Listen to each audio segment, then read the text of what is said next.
that armed forces should be looked after well. One thing is to say if you don't do, you dishonor them because they sacrifice for the country. I mean, this argument cannot go a very lengthy way. Everybody who works, whether in the armed forces or otherwise, performs a service to the nation in one manner or the other. So I think we'll get into a very philosophical argument if we enter that area. But shouldn't we? No, we shouldn't. Why? Because, no. Why? I'll tell you why. You've got a crisis of not enough. Why would IS officer get it? Sir, why? I think I'm only adding to this to say I think the argument which is being made otherwise, that pension or other remuneration, other benefits that people are entitled to keep them in commensurate with the standards of living, the question is of making them adequate. For example, in Nakara's judgment, Supreme Court, way down in about 15 years back, said there should be liberalized pension. It was not made applicable to people who retired before. Supreme Court said, no, you can't do that, make it apply to the people before also. So if you follow that broader policy of saying, yes, you have to have people who retired even earlier, living today, being able to live with the scales of pay today, that is one argument. But to say that you have one rank, one pension and a matter of honor, so you're saying, and to go further. You're saying you're mixing up the two issues. And one more thing, sorry. The point is pension and all these other remunerations of benefits, they are components of salary. So there is a legal argument to say that there is a problem of actually taking care of this within the current paraphernalia, because you have planning commissions, you have the entire planning done in a fashion where you have coffers. So actually what we're hearing you, Indu and Ajay, is actually, and Praveen, making the same argument that focus on greater compensation, not on equality within. Manvendra. No, I disagree completely. I mean, when civil society starts with the argument that the armed forces is a hazardous occupation like mining or firefighting, the whole basis is destroyed there, because armed forces is not a hazardous occupation, it's an honorable occupation. A firefighter will not go back into the building when it's coming down, but the armed forces personnel, Army, Navy, Air Force, will continue to go back into the building when it's coming down. That's their job, and that's how they put the chestnuts out of the fire for this country for the last 60 years, and they continue to do it. And but to the argument being made here, that is the focus, or should the focus be that Captain Sidhu must not get 250 rupees, he should get much greater compensation, no doubt about it, but does that immediately equate with one rank, one pension? The genesis of the pension problem in India starts from public funds which are distributed according to rank, in terms of civil rank or military rank. Your precedence and your protocol is equated by your money that you earn. That's the genesis of the problem, and that's how pay commission problems are created. You have a pay commission which includes everybody under the sun in the same pay commission. That's not possible, because your terms of employment, the nature of your job, your physical... separate pay commission? There has to be a separate pay commission. Praveen.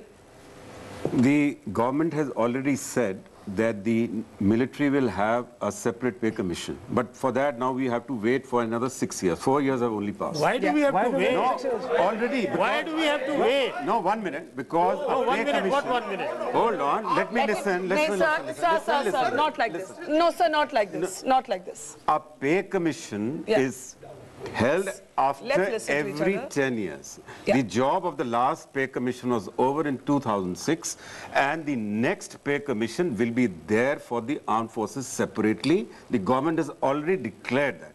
But what I want to say is that whatever statements we make should be factually correct. While we sympathize with Captain Sidhu about his disability... I don't think we should sympathize. I think we should be ashamed. No. I think we should be ashamed. Sir, one second. Sir, with all due respect, 1 minute, I don't think Captain Sidhu needs our sympathy. I think he needs our respect. And I think we must put that on the record, and now let's continue and let everybody not shout. No, we have the highest respect and we honor him. There is no doubt about it. But it is not linked to the OROP issue. What I'm saying is the statements we make should be factually correct. We've just been told that IS officers are getting one rank, one pension. It is not so. Not all IS officers are getting, not all railway employees are getting. It is only the secretary level. Similarly, in the armed forces also, it is the lieutenant general, the army commanders and the equivalents. But an army marches on the stomach. Once again, okay, one second. 1 minute. Misguiding the whole system. 1 second. You know, IS officer, when he becomes joint secretary, he gets like general is getting. All IS officers make to joint secretary. All IS officers. He is making a wrong statement. But they don't get one rank, one pension. This is factually wrong. Okay, 1 minute. Now, 1 minute. 1 minute. I am just going to request. Now, I want to move on. Rajeev Chandrasekhar wanted to make a point. You know, to clinically analyze this one rank, one pension is doing a wrong thing. We're making a mistake. As way back as 1991, the Defense Minister of India said the terms and conditions of service of the armed forces personnel were distinct, and as such a special dispensation for them is required. We have crossed this bridge. It has been accepted, acknowledged, and agreed that they need a special dispensation. They need to be treated separately. We are a country at war, and apart from the US, no other country loses as many people, young men and women, in serving this nation as we do. And I want to tell you the corollary of this. There is no other country in the world that has so many litigations between the ex-servicemen, widows and families and the government and government agencies. What are we doing to them? Okay. I mean, are we getting so lost in this whole bureaucracy that we let them off after service and we just say, "Ho gaya, khatam, we've forgotten what you've done," and now you grapple with the rule book of the government of India and the bureaucrats of the government of India? That's not fair to them. Okay, I want to come back to Indu Liverhan, and then I'll come back to all the generals and to Commodore Uday Bhaskar. This thing is coming up again and again. MPs get it, bureaucrats get it. Also the point that almost everybody who enters the IAS does make it to Joint Secretary. Almost everybody who enters the Army does not make it to Major General. I mean, or Lieutenant General. So we have to acknowledge that particular difference. And therefore, you know, then the perception becomes an emotional one. That if you can do it for them, and if you can do it for them, why can't you do it for us? The one rank, one pension has occurred only in one scale, and that is the secretary scale or the general scale, because that is a fixed amount. So when you say pension is 50%, there's no variation can take place because everybody will be getting that 80. It is not that the Joint Secretary gets the same, because he has a scale of pay. Where there is a scale of pay, this issue of a Joint Secretary getting or anybody else getting different pensions will arise. Pension so it applies, one rank, one pension, as per you, in my understanding, applies to the secretary level in the bureaucracy and to the general level in the because it's a fixed pay. Only Army commanders. Only Army commanders. Only 7 people. No. Now they 7 people. Okay, 1/3 more have got it. That is what the government does. You say, okay, you give a little more, okay, 2 people more. What is this point? I'm only giving a clarification on the issue that everybody in the IAS does not get it. Does get one rank. It does not happen. It's a needed clarification. I think we need to put it on the table. I agree. There's no question of war on that issue. So we must not say all IAS officers get it, is what she's saying. I did say that. But I'm just saying, I'm giving a point. You can't club eggs with oranges. From 1947 to mid-60s, our Jawans were getting 75% of their pay as pension.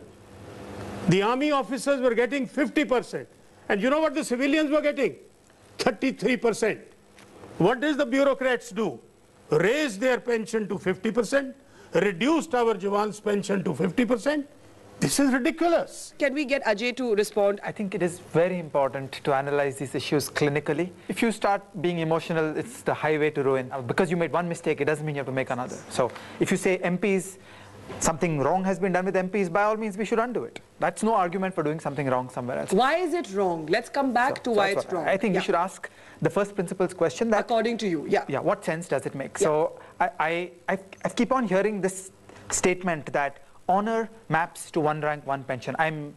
In my ethical and philosophical knowledge, I'm unable to make that link.